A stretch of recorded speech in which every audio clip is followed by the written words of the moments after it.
मेरे ख्याल से बहुत स्पष्ट है कि वंदे भारत आज हर क्षेत्र से सबकी डिमांड आ रही कि हमारे एरिया में भी वंदे भारत आए।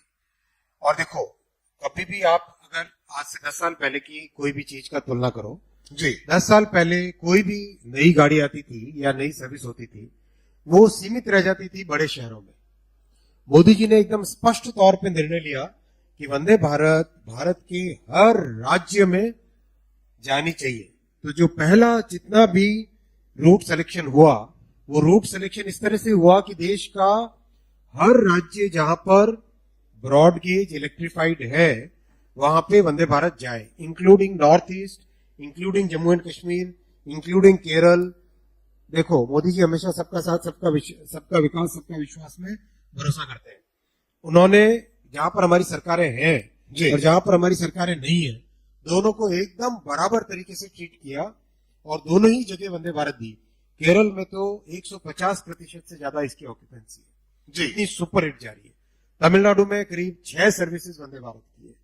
आंध्र प्रदेश में, तेलंगाना में, जो जहां हमारी आज सरकार नहीं है, वहां पर भी इतनी बड़ी संख्या में कम से कम 6 या 7 सर्विसेज वंदे भारत की चल रही है। तो हर जगह जहां पर भी सरकार हो या नहीं हो, सब जगह वंदे भारत दी है।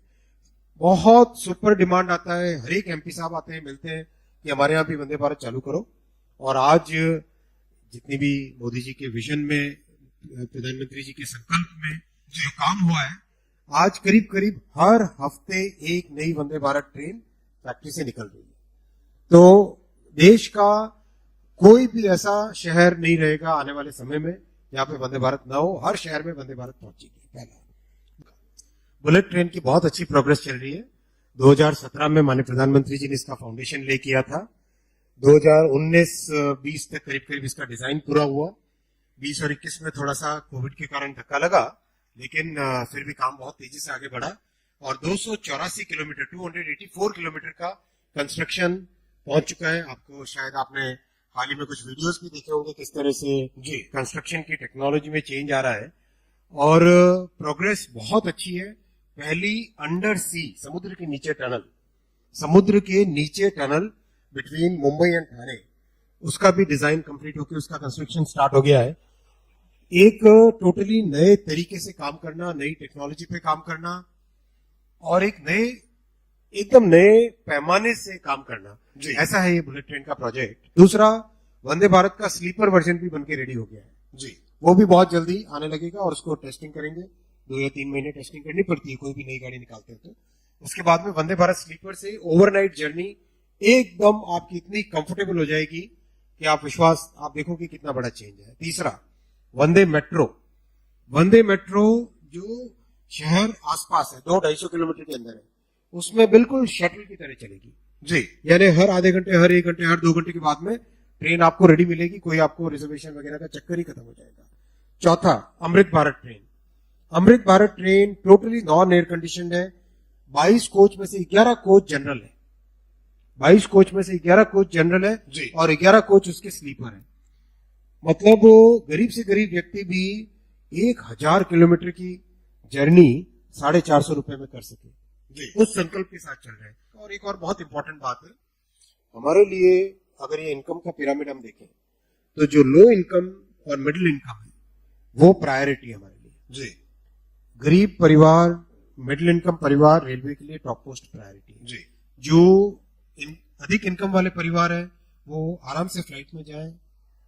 हमारे लिए टॉप प्रायोरिटी है लोअर इनकम और मिडिल इनकम, और सारी की सारी कंप्लीट प्लानिंग उसके हिसाब से चल रही है।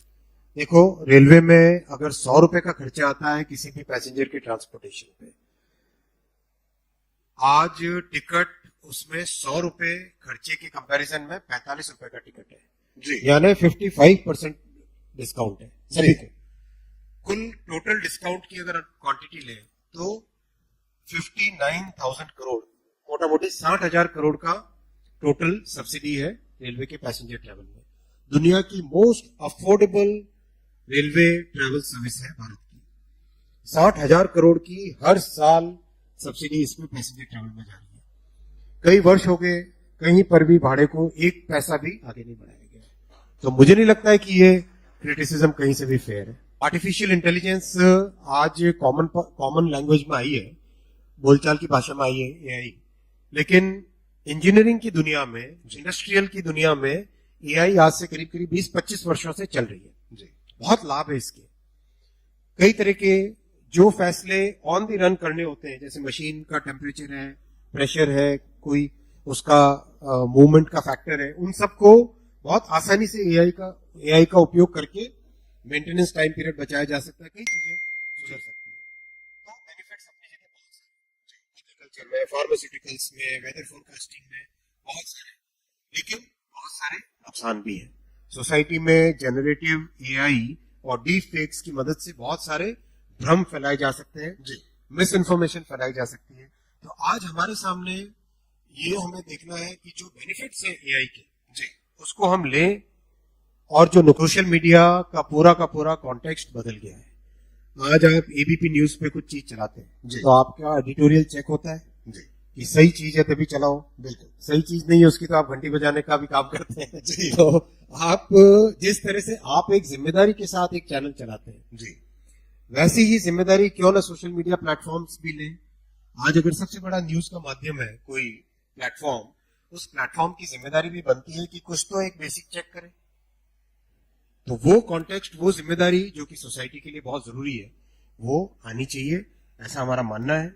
और ऐसा दुनिया में इस तरह का एक मत बन रहा है, दुनिया के करीब करीब सभी देशों में आज एक इस तरह का मत बन रहा है कि सोशल मीडिया को अपने प्लेटफॉर्म पे जो कुछ भी पब्लिश हो रहा है, अपलोड हो रहा है, उसकी जिम्मेदारी, उसका प्रॉपर वेरिफिकेशन करना चाहिए, क्योंकि सोसाइटी में बहुत इंपॉर्टेंट रोल है सोशल मीडिया का, पॉजिटिव रोल है।